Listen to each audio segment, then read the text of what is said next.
Hi అందరికి welcome back to my YouTube channel AI stories by Anjali. ఈరోజు మనం ఈ వీడియోలో సినారియో బేస్డ్ క్వశ్చన్స్ ఉన్న మన లాస్ట్ 2 వీక్స్ మనం సినారియో బేస్డ్ క్వశ్చన్స్ డిస్కస్ చేసాం కదా, సో అది కంటిన్యూ చేద్దాం. సో ఈ రోజు మనం 3 క్వశ్చన్స్ ని డిస్కస్ చేద్దాం అండ్ ఆన్సర్స్ అనేవి మీరు కమెంట్ సెక్షన్ లో డిస్కస్ చేయండి. అలా నెక్స్ట్ వీక్ మనము ఆన్సర్స్ అనేవి చూద్దాం, ఓకేనా? సో ఇదన్నమాట ఈరోజు మన టాపిక్. అందుకన్నా ముందు ఎవరైనా మన ఛానల్ ని ఫస్ట్ టైం చూసినట్లయితే ప్లీజ్ లైక్ చేసి షేర్ చేసి సబ్స్క్రైబ్ చేసుకోవడం మర్చిపోకండి. అలాగే బెల్ ఐకాన్ ని ట్యాప్ చేయండి. అండ్ ఎవరైనా నా ఛానల్ ని చూస్తూ నన్ను ఎంకరేజ్ చేస్తూ నా ఛానల్ ని సబ్స్క్రైబ్ చేస్తూ నన్ను సపోర్ట్ చేస్తున్నారో వాళ్ళందరికీ a big thank you. So అలానే బెల్ ఐకాన్ ని కూడా ట్యాప్ చేయండి. అలా ట్యాప్ చేయడం వల్ల లేటెస్ట్ నోటిఫికేషన్స్ అన్ని మీ వద్దకు వస్తాయి. సో ఇంకెందుకు ఆలస్యం, వీడియోలోకి వెళ్ళిపోదాం. సో మన థర్డ్ క్వశ్చన్ వచ్చేటప్పటికి fine tune bird for sentence sentiment in the finance domain. So basic గా ఇది బర్ట్ సంబంధించింది అనమాట. బర్ట్ అంటే by directional encoded representation of transformers.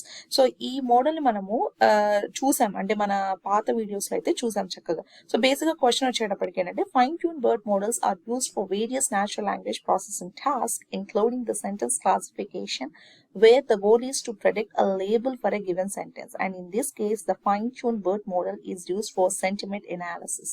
So ఒక sentiment analysis ని నువ్వు చెయ్యటానికి ఒక మోడల్ ని నువ్వు బిల్డ్ చేస్తే నువ్వు ఎలా ఆ మోడల్ ని ఎవాల్యుయేట్ చేస్తావు, ఏమేమి పాసిబుల్ మెట్రిక్స్ అనేవి ఉంటాయి అనే దాన్ని క్వశ్చన్ అనమాట. సో దీనికి మీ ఆన్సర్ అనేది డిస్కస్ చేయాలి. సో ఒకసారి క్వశ్చన్ క్లియర్ ఎక్స్ప్లెయిన్ చేస్తాను. ఫస్ట్ అసలు మనకి న్యాచురల్ లాంగ్వేజ్ ప్రాసెసింగ్ అంటే ఏంటో తెలియాలి. ఈ క్వశ్చన్ అర్థం చేసుకోవాలంటే న్యాచురల్ లాంగ్వేజ్ ప్రాసెసింగ్ అంటే ఏదైనా సరే మనము ఏ లాంగ్వేజ్ అయితే మనము స్పీక్ చేస్తున్నామో, అది ఇంగ్లీష్ అయినా అవ్వనివ్వండి, తెలుగు అయినా అవ్వండి, హిందీ అవ్వనివ్వండి, లేకపోతే స్పానిష్ అవ్వనివ్వండి, జర్మన్ అవ్వనివ్వండి, ఏదైనా సరే.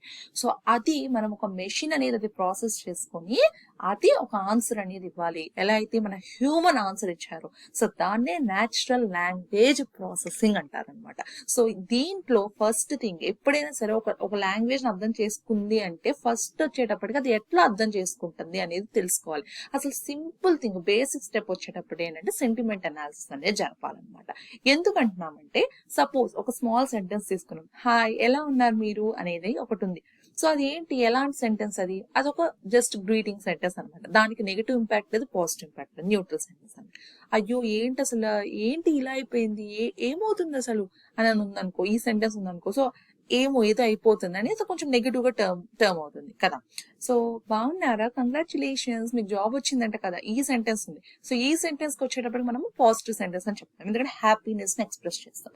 సో ఫస్ట్ వచ్చేటప్పటికి అసలు ఆ సెంటెన్స్ అనేది ఎలాంటి సెంటెన్స్ అనేది తెలుసుకోవాలి. సపోజ్ అది ఫస్ట్ స్టెప్ అయితే అప్పుడు ఈజీగా అండర్స్టాండ్ చేసుకోగలం, అంతే కదా. ఇప్పుడు సపోజ్ మనము ఉన్నాం, సింపుల్ ఒక ఎగ్జాంపుల్ చెప్తాను. ఇప్పుడు మనం ఒక హ్యూమన్స్, మనం ఒక లాంగ్వేజ్ నేర్చుకుంటున్నామంటే ఫస్ట్ మనం ఏం చేస్తాము, ఆల్ఫాబెట్స్ నుంచి స్టార్ట్ చేసుకుంటాం, తర్వాత సింపుల్ వర్డ్స్ కి వెళ్తాం, తర్వాత వర్బ్స్ కి వెళ్తాం, తర్వాత సెంటెన్స్ లకు పోతాం, అంతే కదా. సో అంటే ఏంటి, ఆ టర్మినాలజీ కానివ్వండి, ఆ థింగ్స్ అనేవి అక్కడి నుంచి స్టార్ట్ అవుతాయి కదా. సో సింపుల్ నుంచి అడ్వాన్స్ కి వెళ్తాం. సో అలానే ఇక్కడ కూడా అంతే అనమాట. సో న్యాచురల్ లాంగ్వేజ్ ప్రాసెసింగ్ జరిపించాలంటే ఫస్ట్ థింగ్ వచ్చేటప్పటికి సెంటిమెంట్ అనాలిసిస్ అనేది జరగాలన్నమాట. సో మీరు ఒక మోడల్ యూజ్ చేసి, ఒక ఎల్ఎల్ఎం మోడల్ యూజ్ చేశారు. సో ఆ ఎల్ఎల్ఎం మోడల్ ఏంటంటే బర్ట్ అనమాట, ఓకేనా. So bidirectional encoded representation of transformers, ఇదనమాట ఫుల్ నేమ్, ఓకే. సో ఈ బర్ట్ మోడల్ అనేది మీరు సెంటిమెంట్ అనాలిసిస్ ని చేయడానికి ఒక మోడల్ బిల్డ్ చేశారు. సో దానికి మీరు బర్ట్ మోడల్ అనేది యూజ్ చేశారు. సో దీనికి మీరు ఎలాంటి మెట్రిక్స్ అనేది వాడతారు అనేది క్వశ్చన్, ఓకేనా. ఐ హోప్ ఈ క్వశ్చన్ నేను అర్థమైంది అనుకుంటున్నాను క్లియర్ గా. సో నెక్స్ట్ క్వశ్చన్ కి వెళ్దాం. న్యూరల్ మెషిన్ ట్రాన్స్లేషన్ మోడల్, ఓకేనా. So first translation. అసలు ట్రాన్స్లేషన్ అంటే ఏంటి, ఒక లాంగ్వేజ్ నుంచి ఇంకొక లాంగ్వేజ్ ని మార్చడాన్ని ట్రాన్స్లేషన్ అంటారు. సపోజ్ ఒక సెంటెన్స్ ఇచ్చాను, హాయ్ హౌ ఆర్ యూ అనేది. సో ఇది ఇంగ్లీష్ సెంటెన్స్ అనమాట. సో దీన్ని నువ్వు తెలుగులో మార్చాలి, హాయ్ ఎలా ఉన్నారు అని, నమస్కారం ఎలా ఉన్నారు అది, ఓకేనా. సో ఈ సెంటెన్స్ ని నువ్వు ట్రాన్స్లేట్ చేస్తున్నావు. సో ఎలా చేస్తున్నావు అంటే న్యూరల్ మోడల్ అనేది వాడుతున్నావు, ఓకేనా. సో న్యూరల్ నెట్వర్క్స్ మోడల్ అనేది వాడుతున్నావు. సో దీనికి నువ్వు ఎలాంటి మెట్రిక్స్ అనేవి వాడతావు, ఓకేనా. సో ఇదనమాట మీ question. So neural machine translation models are employed for neural, నేను నెట్వర్క్స్ అని చెప్పాను, ఇది న్యూరల్ మెషిన్ ట్రాన్స్లేషన్ మోడల్, ఇది డిఫరెంట్ మోడల్. సో ఈ మోడల్ అనేది మీరు వాడుతున్నారు. Are employed for translating the text from one language to another, often using the sequence to sequence model. So in this case the model is train to translate the French to English. So ఒక model build చేశారు, translation model.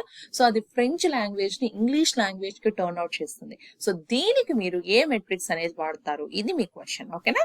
Next, summary model with GPT and open AI API. ఇది మనం already చూసాం మన previous coding series videos లో అయితే మనం చక్కగా చూసాం. ఈ మోడల్ అయితే సమ్మరీ మోడల్. సో పేరులోనే తెలుస్తుంది. అంటే నువ్వు ఒక 3-4 పారాస్ స్టాండర్స్ ఇచ్చావు అనుకోండి, చక్కగా దానికి మీరు సమ్మరైజేషన్ అడిగారు అనుకోండి, నీట్ గా మెయిన్ కంటెంట్ సమ్మరైజేషన్ అనేది మీకు ఇస్తుంది. సో ఇది ఓపెన్ AI యూస్ చేసి చాట్ GPT మోడల్ అనేది ఒక బిల్డ్ చేశారు. సో దీనికి ఎలాంటి మెట్రిక్స్ అనేది మీరు వాడతారు అనేది క్వశ్చన్. ఓకేనా. సో ఈ 3 క్వశ్చన్స్ కి మీ ఆన్సర్స్ అనేవి మీ కమెంట్ సెక్షన్ లో కమెంట్ చేయండి.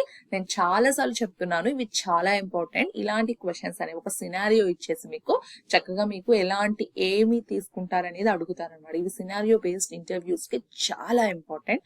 ఎవరైతే జనరేటివ్ AI పొజిషన్స్ కి చూస్తున్నారో, లేకపోతే జనరేటివ్ AI రిలేటెడ్ స్టఫ్ అనేది నేర్చుకుంటున్నారో, ఇంటర్వ్యూని క్రాక్ చేయాలనుకుంటున్నారో, వాళ్ళందరికీ ఈ వీడియో అనేది చాలా ఇంపార్టెంట్. మన సినారియో బేస్డ్ క్వశ్చన్స్ అనేవి తప్పకుండా మీరు చూసి కమెంట్ సెక్షన్ లో కమెంట్ చేయండి. ప్రీవియస్ అయినా పర్లేదు, కమెంట్ చేయండి, నేను రిప్లై ఇస్తాను. అండ్ మీరు ఎలా థింక్ చేస్తున్నారు, అసలు మీరు కరెక్ట్ పాత్ లో ఉన్నారా లేదా, ఏదన్నా మీరు అనుకున్న ఆన్సర్ అనేది ఎందుకు తప్పు, ఇదే ఎందుకు కరెక్ట్, సో ఇలాంటివి కూడా నేను ఎక్స్ప్లెయిన్ చేస్తాను మీకు నాకు రిప్లై వచ్చినాక. సో ప్లీజ్ కమెంట్ చేయండి. అండ్ ఇది ఇలా మీరు కమెంట్ చేయడం వల్ల నాకు ఇంకా మంచి మంచి వీడియోస్ చేయాలనేది ఉంటుంది. అండ్ మీరు ఎలాంటి వీడియోస్ అనేవి మీకు కోరుకుంటున్నారో అది కూడా కమెంట్ చేయండి. నేను తప్పకుండా వీడియోస్ అనేవి చేస్తాను. సో ఇది అన్నమాట ఈ week video. So next week ఈ 3 క్వశ్చన్స్ కి మనం ఆన్సర్ అనేది చూద్దాం. ఓకేనా. సో ఈ వీడియో మీకు అర్థమైంది అనుకుంటున్నాను. సో నెక్స్ట్ వీడియో కోసం స్టే ట్యూన్.